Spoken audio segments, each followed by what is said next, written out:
আমরা আমরা ইতিমধ্যে আর বুড়িগঙ্গা নদীর মোহনা থেকে দেখে আসলাম সুবুজা খালটা কিভাবে বেদখল হয়ে গেছে, এবং সেই সুবুজা খালটা সম্বন্ধে আমি আপনাদেরকে বেশ কয়েকটা প্রামাণ্য চিত্র দেখাবো, যে চিত্রগুলো দেখলে বুঝতে পারবেন যে সত্যি এদেশের মানুষ যারা ভূমিদস্যু তারা যে কত বড় অপরাধ করেছে এবং মানুষের যে কত যাতায়াতের অসুবিধা সৃষ্টি করেছে, এবং এতে আমরা সব মানুষই কষ্ট ভোগ করতেছে।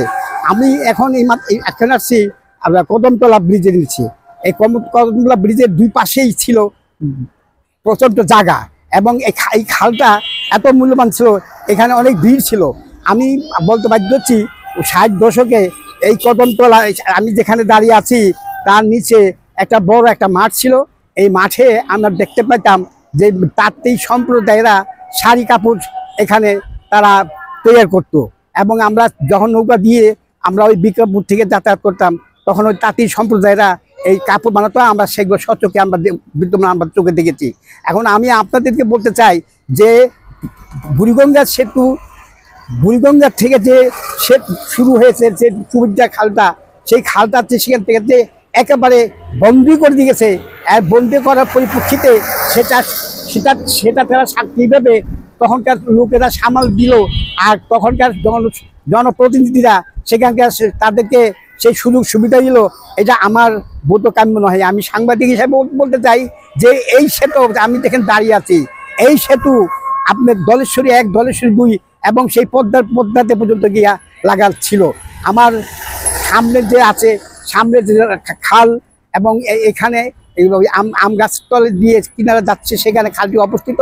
তারপরে আমি না বলতে পারি না যে আমি আমার এই পিছনের দিক দিয়ে আপনাদেরকে সচক্ষে দেখাচ্ছি যে এই সেই কদমতলা, সেই কদমতলার ভিতর দিয়ে এখানে বুড়িগঙ্গার থেকে নৌকাগুলো আসতো, এই নৌকাগুলো এসে এখানে মানুষ সবাইকে নামাতো, 1 আনা 6 পয়সা বা 2 আনা করে নিত, এবং তারা ঢাকায় কাজ করতো, শ্রমিকরা কাজ কাম করে আসতো এবং এখানে তারা নামতো।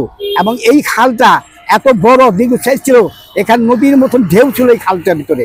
অথচ এই খালটা খনন যদি সরকার যদি অবলম্বন না করে, তাহলে আমার মনে হয় খাল বাংলাদেশে যত আছে কোনো সরকার এই করতে পারবে না। আমি এই ব্যাপারে আপনি বলতে চাই, আমি খাল নিয়ে আমি এর আগে আমি মাননীয় প্রধানমন্ত্রীর কাছে বলেছিলাম, মাননীয় প্রধানমন্ত্রী আমাদের গুরুত্বপূর্ণ জ্ঞান নেই, কিন্তু পরবর্তীতে জিয়াউর রহমান কিন্তু ঠিকই খাল খনন করেছিলেন এবং কিছুটা সাফল্য অর্জনও করেছিলেন, কৃষিজাতের সুবিধা হয়েছিল। কিছুদিন আগে আমি একটি খাল সম্বন্ধে নিয়ে আমি যখন একটি বিবৃতি দেই, তখন আমি দেখি যে বাংলাদেশ প্রতিদিনে তারেক রহমান খাল খনন করবেন বলে তিনি দৃঢ় প্রতিজ্ঞত করেছেন, এবং খালকে তিনি পুনর্জীবিত নিয়ে আসবেন বলে তিনি আমাদেরকে আশ্বস্ত করেছেন। আমরা তারেক রহমানকে আমরা এটা ধন্যবাদ জানাই, কেননা খাল খনন করাটা অত্যন্ত জরুরি প্রয়োজন। আমার সামনে এখনো জায়গা আছে, এখনো সরকার ইচ্ছাকৃত করে দুপাশে বাড়িঘর ভেঙে খালটাকে পুনরুদ্ধার করে এবং একটা ব্রিজ থেকে উঁচু করে এবং এই খালটাকে সুন্দর বিকশন করে দিয়ে আমাদেরকে সৌন্দর্য করতে পারেন, এবং আমরা সবাই খুশি হব। এবং এই খাল দিয়ে পানি আসা যাওয়া করলে আশেপাশে যে ছোট ছোট খাল আছে তাতে পানি খালের দিকে প্রবেশ করবে এবং কৃষিক্ষেত্রের দিক দিয়ে আমাদের অনেক উপকার হবে। আমি তীব্র ভাষায় এখানে আমি প্রতিবাদ জানাচ্ছি যে সরকারকে, যে মাননীয় সরকার অবিলম্বে এই সুবুজা খাল থেকে রক্ষা করুন, সুবুজা খালকে বাঁচান। আমি এর আগে আমরা সাক্ষাৎ দিয়েছিলাম, মাননীয় ডিসি মহোদয় আমাকে আশ্বাস দিয়েছিলেন 15-16 বছর আগে যে সুবুজা খাল থেকে উদ্ধার করা হবে, কিন্তু ডিসি তখন আমার কথা রক্ষা করতে পারেন নাই, এবং অদ্য পর্যন্ত এই এলাকার সংসদ সদস্য যারা ছিলেন, আওয়ামী লীগ বলেন, বিএনপি বলেন, অপোজিশন যে পার্টি ছিলেন, এই খাল খনন করার ব্যাপারে কোনো সরকারই এখানে এগিয়ে আসেননি এবং কোনো ফলপ্রসূ তারা দেখাতে পারেননি। বরঞ্চ তারা যারা খাল দখল করেছে এবং এখানে প্রাসাদ বিল্ডিং করেছে, আপনাদের সামনে দেখতে পাচ্ছেন যেখানে সুন্দর প্রাসাদ, এবং এমন একটা মসজিদ তৈরি হয়েছে যেন মসজিদটা না ভাঙতে পারে, কারণ মসজিদের একটা মুসিলা দিয়ে সামনে তারা বিল্ডিং করেছেন। আসলে একটা মসজিদটা তো একটু পিছু নিতে পারতেন এবং খালটাকে সংশোধন করতে পারতেন।